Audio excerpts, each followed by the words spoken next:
Our reading today is the 7 Principles of Unitarian Universalism. We, the member congregations of the Unitarian Universalist Association, covenant to affirm and promote the inherent worth and dignity of every person, justice, equity, and compassion in human relations, acceptance of one another and encouragement to spiritual growth in our congregations, a free and responsible search for truth and meaning, the right of conscience and the use of the democratic process within our congregations and in society at large, the goal of world community with peace, liberty, and justice for all, and respect for the interdependent web of all existence of which we are a part. And there is a proposed 8th principle, journeying towards spiritual wholeness by working to build a diverse, multicultural, beloved community by our actions that accountably dismantle racism and other oppressions in ourselves and our institutions. We live out these principles within a living tradition of wisdom and spirituality, drawn from sources as diverse as science, poetry, scripture, and personal experience. These are the 6 sources our congregations affirm and promote. Direct experience of that transcending mystery and wonder, affirmed in all cultures, which moves us to a renewal of the spirit and an openness to the forces which create and uphold life. Words and deeds of prophetic people, which challenge us to confront powers and structures of evil with justice, compassion, and the transforming power of love. Wisdom from the world's traditions, which inspires us in our ethical and spiritual life. Jewish and Christian teachings, which call us to respond to God's love by loving our neighbors as ourselves. Humanist teachings, which counsel us to heed the guidance of reason and the results of science and warn us against idolatries of the mind and spirit. And finally, spiritual teachings of earth-centered traditions, which celebrate the sacred circle of life and instruct us to live in harmony and with the rhythms of nature.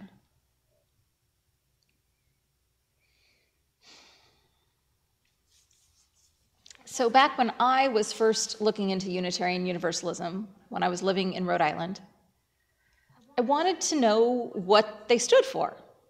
What did they believe? And unfortunately, the answers I got tended to be a little simplistic. The answer I heard most commonly, we're not Christian. Okay, but then what are you? I think I had been attending on and off for a couple of years before someone finally shared the 7 principles with me, and that was helpful. I was really grateful for something positive, something that had some there. And frankly, something that was pretty hard to disagree with. Let's see, peace, justice, democracy, respect. I don't know, that's a stretch. But our 7 principles have not always been the same. One of the things that we are most proud of as a denomination is that we are a living tradition, which means that we are open to new learnings and new interpretations. We don't have a single scripture that we believe is infallible. We believe there are many sources of wisdom, including personal experience and science and past wisdom teachings and the cycles of the earth. When we learn new things, we incorporate those into our belief system. And as part of this living tradition, we are charged with reevaluating our principles and purposes every so often. This was actually last done in 1985. Every time it's come up at General Assembly since then, because I think it's in the bylaws that we consider it every 10 years, folks have decided they like them the way they are. When the Unitarians and the Universalists, as well as one congregational church, our own Atkinson Memorial, merged in 1961, it took a lot of compromise to come up with a statement of principles. This is what they agreed on in 1961. The members of the Unitarian Universalist Association, dedicated to the principles of a free faith, unite in seeking to strengthen one another in a free and disciplined search for truth as the foundation of our religious fellowship. Number 2, to cherish and spread the universal truths taught by the great prophets and teachers of humanity in every age and tradition, immemorially summarized in the Judeo-Christian heritage as love to God and love to man. To affirm, defend, and promote the supreme worth of every human personality, the dignity of man, and the use of the democratic method in human relationships. Number 4, to implement our vision of one world by striving for a world community founded on ideals of brotherhood, justice, and peace. Number 5, to serve the needs of member churches and fellowships, to organize new churches and fellowships, and to extend and strengthen liberal religions. And number 6, to encourage cooperation with men of goodwill in every land. I think what we're apt to notice at first reading now is the gendered language. Men no longer feels like a useful umbrella term. The first major revision to the principles was begun in 1977 with the passage of a resolution called Women and Religion. They encouraged a more inclusive view of religion, with particular attention paid to gender inclusive language, and to a respect for the wholeness of life and to the earth. A committee began working on new language for the principles and came up with a unique way of dealing with the God question that had so plagued the earlier vision. When the Unitarians merged with the Universalists, there was a big discussion about our Judeo-Christian heritage versus the Judeo-Christian heritage. Breaking the principles out and adding a set of sources solved the gridlock. No one objected to a nod to Judeo-Christian roots when it was combined with other sources of historical influence. Certain things were done that have ensured a set of principles and purposes that have lasted. Time was taken. Consensus was built. And in the words of Reverend Beach, a statement with religious integrity, intellectual coherence, and literary quality was developed. In 1985, when it was passed, there was almost no dissent. Our 7 principles and 6 sources have lasted over 35 years. A couple of years ago, at the request of transgender and non-binary people within our denomination, we changed the second source from words and deeds of prophetic women and men to words and deeds of prophetic people. And otherwise, they've held up quite well. And what we've focused on in our principles has actually made a difference. We focused on gender equity in the last go-around with our principles. We focused on the inherent worth and dignity of every person. And this has led us to take positions on equal marriage for everyone, on LGBTQ issues, and on immigration rights. Our principle acknowledging the interdependent web of all existence of which we are a part has led us to speak up about climate change and pursue green building projects. We try as a denomination to demonstrate our principles and to put them into action. We have, as a denomination, struggled a little more with racial justice. In the 1960s, Unitarian Universalist ministers showed up in force to answer Martin Luther King Jr.'s call to clergy to come and support the march in Selma. 1 out of every 5 UU clergy went. We may not have had the greatest numbers because our denomination is so small, but we absolutely had the highest participation rate.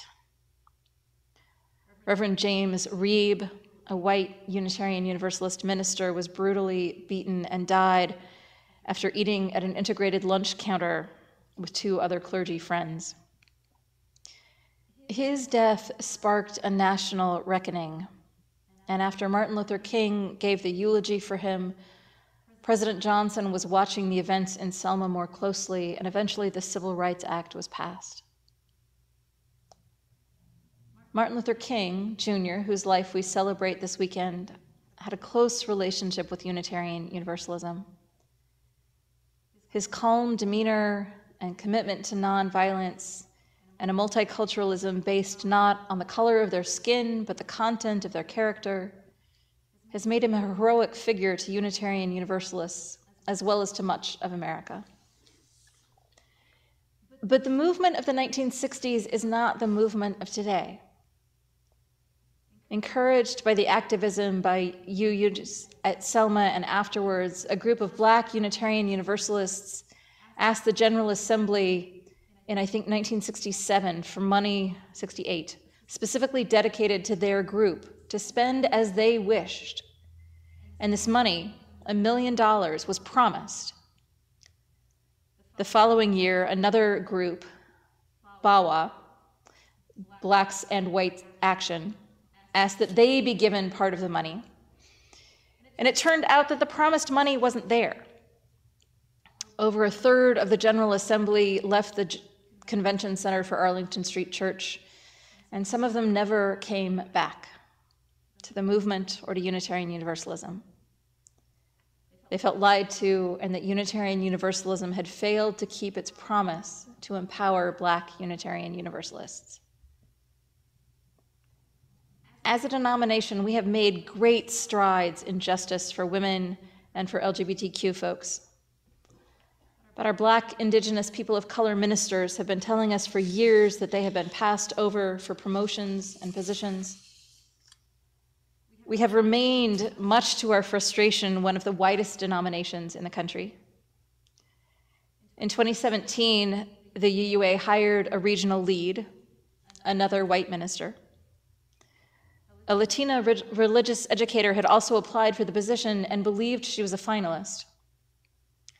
She wrote an open letter to the denomination and called attention to the secretive hiring practices that actually had left several folks believing they were finalists when they in fact were not, and led to another case, yet another case, where a white male minister decided that the best fit was another white male minister.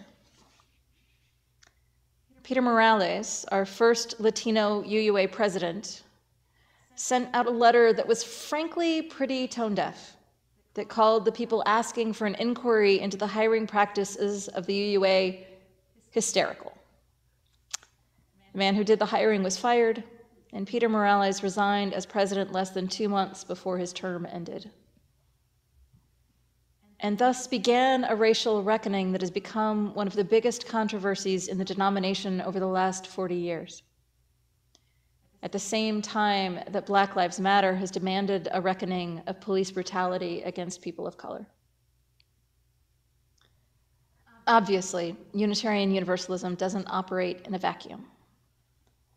The social events of the last 10 years, ranging from the murder of Trayvon Martin and Ahmaud Arbery by white-passing men who believed Black men had no place in their neighborhoods, to the police killings of Michael Brown, Eric Gardner, Breonna Taylor, Tamir Rice, Philandro Castile, George Floyd, and so many others, have brought racial justice issues into the wider consciousness. Trump's encouragement of the Proud Boys and the insurrectionists and his denigration of Black Lives Matter protesters have further polarized the issue. The Supreme Court's overturning several provisions of the Voting Rights Act because they were working led to Republican efforts to make voting much more difficult for minorities and literally everyone. In the spring of 2017, the UUA board hired 3 longtime Black Unitarian Universalists to undertake a co-presidency for the last 6 weeks of the expiring term. They also appointed a commission on institutional change to examine hiring procedures and make recommendations to help the UUA become the beloved community we had long claimed we wished to be. Paula Cole-Jones, a longtime racial justice trainer and activist for the UUA, who led a workshop some of us attended last week, decided to reactivate her 4-year-old effort to add a principle focused on racial justice and building beloved community. She collaborated with Bruce Pollock Johnson, a white anti-racist ally, to write it, and Black Lives of Unitarian Universalism, or BLUE, endorsed this and are asking individual congregations to adopt it in an effort to have the UUA adopt it at a General Assembly. But some folks within Unitarian Universalism have been angry at the efforts to address systemic racism within our denomination. They believe that this is political correctness run wild, and that our cherished history of being free thinkers is a higher value, and that that is threatened by the anti-racism efforts of the UUA. Reverend Todd Eckloff kind of began this fight with his distribution of a self-published book called The Gadfly Papers at General Assembly in Spokane in 2018. Folks who believe, as he does, have started calling themselves gadflies and have actively criticized the UUA's approach, and they have every right to do so. Most of these folks are white men over 60. Some of them were active in early racial justice movements, and many selectively quote Dr. King, talking about his efforts toward a society where color doesn't matter. But today's racial justice advocates don't follow that approach because our society simply is not colorblind. There is a reason that a 12-year-old boy playing with a toy gun at a park is shot dead fewer than 3 seconds after the officer approached. And a 17-year-old boy who shot 3 people with a gun is not seen as a threat. Black people who are perceived, even perceived to be armed, are seen as a threat. White people who are in fact armed are often seen as simply exercising their Second Amendment rights. Racism still exists in society, and it still exists within Unitarian Universalism. We are not actively racist. We believe that all humans should be treated with respect and dignity, no matter the color of their skin. But we are a part of this society that has racism coded into our systems, into our hiring processes where fit is often valued more than diversity. Racism is coded into our healthcare systems, into housing, into education. Outcomes aren't the same because opportunities aren't the same. And we tend to believe that our way is the best way, that if people would just act more like us and their problems would disappear. But as we learned in our Waking Up White book discussion group, it doesn't work that way. I am committed to following the lead of groups advocating for their own liberation. It wasn't men who led the movement for women's rights, although they could be allies. It wasn't straight people who led the movement for LGBTQ rights. No minority is a monolith. Of course, Black, Indigenous people of color have individual and different opinions. But if a large group of Black, Indigenous people of color within Unitarian Universalism are asking for something, I'm going to support that. Black Lives of Unitarian Universalism is supporting the 8th principle, and therefore so am I. I know that democracy is overall a really good thing. And I also know that democracy doesn't work when it comes to civil rights. as a person who watched my marriage get voted on time and time again, it's not fair, it's not just, it's not right.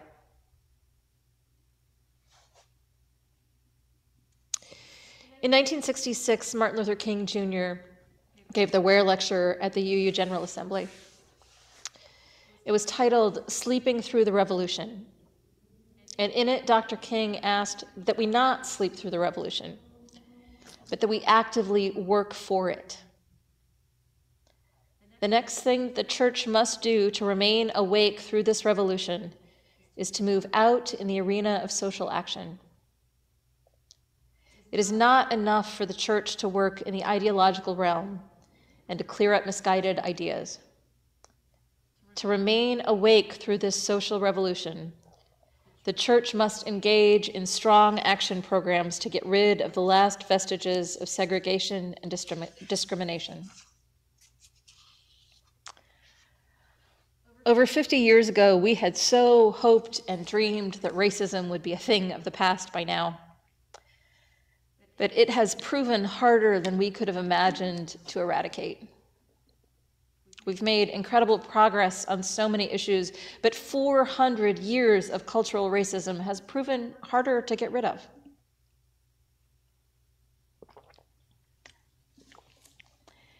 The eighth principle is different from the others. It's a principle that demands something of us. To accountably dismantle racism is a big ask. But our principles have guided us to a more just and equitable world so far. In 1961, when the Unitarian Universalist Association was formed, and the members of Atkinson Memorial Church joined into that association, I doubt they would have imagined that their minister in another 50 years would be a queer woman. I think it's time to take on this next movement towards justice. And I hope that this congregation will consider being part of that movement. In his Ware Lecture, King said, "There is nothing more dangerous than to build a society with a large segment of individuals within that society who feel like they have no stake in it, who feel that they have nothing to lose." For the health of our nation, these problems must be solved. In the areas of housing, schooling, and employment, there is still a great deal that must be done. We've come a long, long way, and we still have a long, long way to go, and action programs are necessary. I have heard it said that the day of demonstrations is over. This is something that we hear a great deal. Well, I'm sorry that I can't agree with that.